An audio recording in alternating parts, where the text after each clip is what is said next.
Maps and navigation are the lifeblood of any exploration-based game. If you're running a TTRPG and you want your players to go from point A to point B and perhaps get lost along the way, what you need more than anything is a map.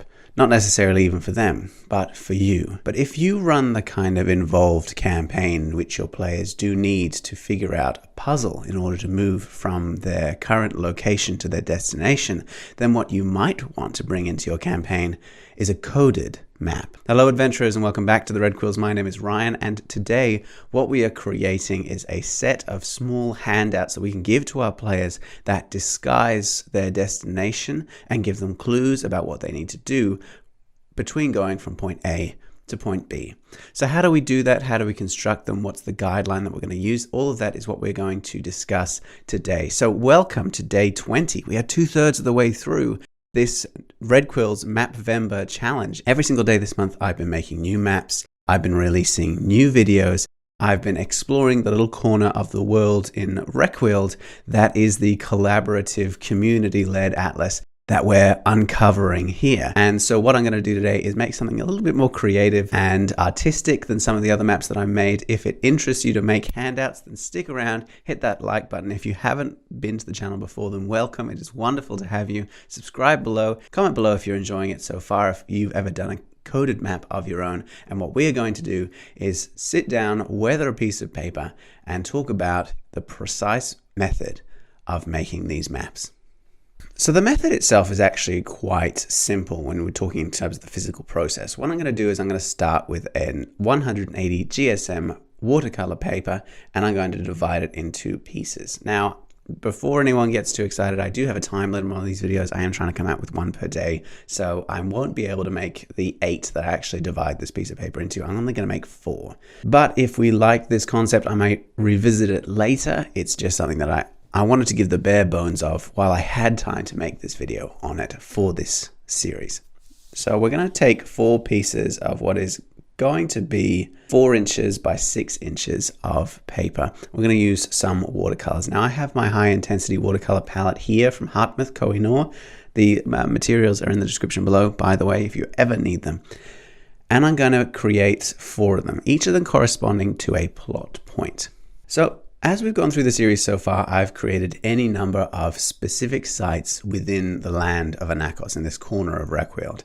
And I've been talking about how I'll eventually create a quest line that players can follow from, one site to another, to another, to another, uncovering more and more of the lore of the world. And I've been accompanying these maps with lore dumps and illustrations that I've created.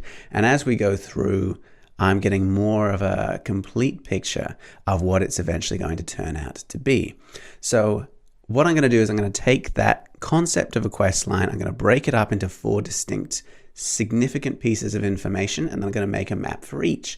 And then we're going to come up with an excuse as to how the players can find them in world and how they can discover their meaning. So first things first, of course, let's figure out what the quest line is. In this corner of Anakos, long ago, we've talked about it before, a creator god crashed down from the sky, destroyed a bunch of mountains and landed in the sea, and has lain there ever since. And its corpse is the basis for many of the civilizations that cropped up around it.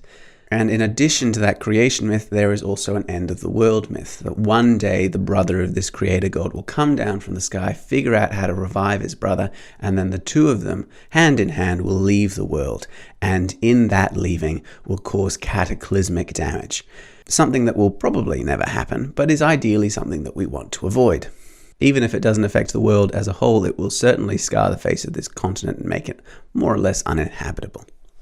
So that's what we're kind of going for here. That's point A and point B. And what we want to do is bring the players into that plot line somehow. So what we're going to do is we are going to start with the knowledge that this is coming, that the end of the world is on its way. So the first little tidbit that we're going to create is telling them precisely what their focus should be on. So what I'm going to do is I'm going to get out one of these pieces of paper. I'm going to use one specific color. We don't want to overcomplicate this. You don't want it to be too detailed. You want them to look at it and know that it is a puzzle. So what I'm going to do for this coded map is I'm going to use very simple lines and a simple color set to show them the location of what they should be looking at. So whether or not they've explored the world before, whether or not they know too much about it, we know that they need the information that Anak, the dead creator god, is lying in the bay. His body is the set of islands there that's called Ustan, or the Isles of Ustan by some, because it belongs to his brother. So I'm going to very carefully and very broadly sketch out the shape of it and make it much more clear that those islands are actually his body. I'm going to make it clear in the shape of the ribs, in the shape of the arms and legs, so that it looks like the god is curled into a womb, which is also something that we want to evoke, because a womb implies that one day he'll be reborn again. Then on the outside, we're going to use that paint to give them the broad details. We're going to say, and there he lies in slumber as like death, because I want them to be aware that death is not permanent for a creator god like that, and that one day he will rise again. So we're planting the seeds that this is what is going to happen eventually. And then I want to give them not only a clue as to what's going to happen in terms that he will eventually wake up, but make them worry about the consequences of that. So when we write the clues on the outside using a Fineliner pen, what I'm going to do is I'm going to more definitively tell them that death isn't permanent for a creature like that. We'll say, but what is death to such a thing as he, too great to die and too wounded to sleep? When he wakes, what will he feel? Relief and such a joy as only a god can feel?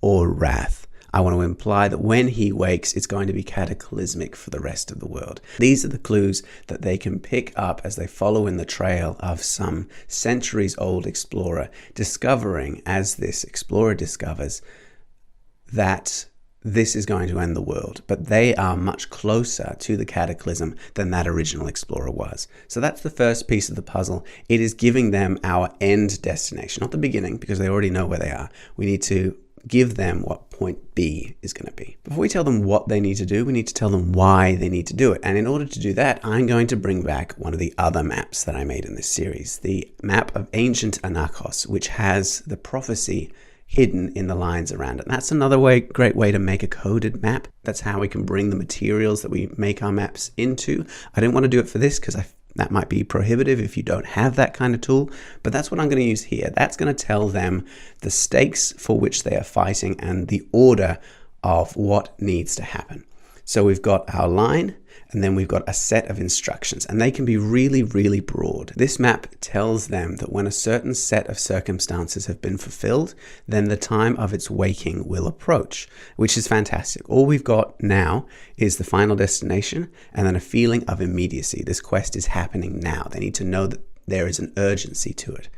So now we've got the line and we've got some momentum there. Now we're going to create some more of these small coded maps. And what I'm going to do is I'm going to add more of the pieces in there. The map with the disappearing ink implies that there are certain items that they need and certain allies that they need to gather. They need to speak to the giants and they need to speak to the dragons. And what we're going to do is we're going to create some more information on those. And again, the coded map part of this is to use very simple lines to mimic the terrain and the geography on the map itself. So what I've done is I've deliberately designed these coded maps to interface with the ancient map. So if they find the first piece and the ancient map at the same time, it gives them a starting off point. They'll be able to refer to it and much more easily determine precisely what it is. It is a map and it shows them where they need to go. So if then they find this blue map, which shows them the location of the Mount Moot and tells them much more clearly that what the giants have is the magic of the runes, and in particular the king rune, which doesn't exist in D&D lore and is just like it's like a MacGyver. It's a plot point that they will need in order to stop Anakos from rising again. They will need to go to the Mount Moot in order to gain access and the power of this rune, which means that they need to join in with the ordning, they need to challenge the leader, and they need to prove that they are worthy of the power. So that's one of the detours that they need to go to before they head over to point B. And on the same lines, we're going to do a second one which is giving them the location and the quest line required for the dragon portion of the prophecy. They need to speak with the dragons as well as the giants. So what we're going to do is, again, we're going to show the coastline in the same style that we did for the original coded map and for the giants as well, which is two lines, one thick and one thin, to show like the waves of it. And we're going to use a symbol of the dragon and then some pointed lines branching off it to symbolize the mountains there. And so they can use the coastlines, which again is the same symbols as the earlier maps. And what we're doing when we're creating these is we're echoing the same style from one map to another, so that when the players pick it up, it becomes easier and easier for them to read it, as long as you echo the same themes and styles from one to another to another. And so this one will tell them that Coromon is yet waiting, and that his power, the power of the gem dragon, which alters space and time, is also required to stop Anak from rising. So they need to get the king rune from the giants, then they need to go boop, boop, boop, boop, to Coromon to get his power over space and time, and then they need to go to the final part of the quest to stop Anakos. But they have these items now, they know the general shape. What do they actually need to do with them? And now we're going to give them the last piece of the puzzle, the specific instructions of where they need to go to find someone who will tell them what is happening. So we talked about how these maps were made by an explorer several hundred years ago. What we're going to do is we're going to create the last map, which will lead them to the third map that I actually made for this series, which is the map that leads us to the Gates of Night via the Hollow Crown. So we're going to connect 2 points that we've already made. So the map leads them specifically from one point to another to another. It will take them from the broken city of Divinata, which is the Hollow Crown. That's the map we made earlier. Then it will take them to the Temple of the Knight's Veil, where they gather more information about what awaits them at the Gates of Night. They'll get more context, and they will follow the trail through to the Gate of Night itself, where they will meet the person who originally made these discoveries and made the maps, which is the knight Saul Vane, who is desperately trying to stop the god from awakening. And that gives us a much clearer concept of what they can expect at the Gates of Night and what they're trying to do. It will tell them they need to go from point to point to point. It's especially good because what I'm going to do with this piece of paper is actually imply that they're not trying to stop Anak from rising, they are trying to stop Ogadoon from becoming free. So that's another piece of the puzzle that we created on the way. In the corpse of the creator god, where his heart used to be, there is a Tarask slowly gestating and waiting to be freed. And that's our quest. That is from point A through detour to detour to detour, and then finally a twist and a betrayal, and then detours again, and finally you get to point B. And we've used not only these coded maps, but also some of the maps we made earlier in order to lay the ground pieces of the puzzle. So the point that we're making with these coded maps isn't to try to be too creative about the style that we're using. It's about giving just enough information that they feel that they can solve a puzzle without being too prescriptive and mysterious about it. The mystery comes from the fact that they need to go from one point to another in order to find more information. So you could either have all of these pieces available to the players at the beginning when they find them, for instance in Tanaloon, which is another point that we made earlier on, or you could have them pick them up in disparate places, and when they've got 3 or 4 of them, they can say, actually, this is something that is happening, the prophecy is being fulfilled, we need to step in and do something. There is an urgency here. But they have given us a structure for the campaign, and the map then becomes an integral part of them figuring out what is happening and where they are going. That is what we're doing here. So overall, we have these 4 maps, 5 if you include the original ancient map that I created. What do you think? Have you created coded maps of your own? I didn't go into many of the other different methods you can use to code a map, like symbols and ciphers, because I didn't want to make it too complex. A good puzzle is one that they can solve while still feeling clever, so I didn't want to make it too mathematical or linguistic based. This is just based entirely on context and doing the hard work of going from one point to another within the quest itself. So let me know if you created a coded map of your own. What method did you use in order to make it? And as always, comment below if you liked what I have done, or if you have any thoughts as to what I could have done better. Now, I know what you are waiting for, the challenge for tomorrow. So it is day 21 tomorrow in this November challenge. And what we are going to be doing is we're going to return back to the really quick map style, and we're going to make a site map, in this particular case, of the God's Wound trading post. You can join the Discord in the link in the description below if you want to join the community as well. And as always, thank you for watching, and I will see you tomorrow for the next update. Until then, happy mapping.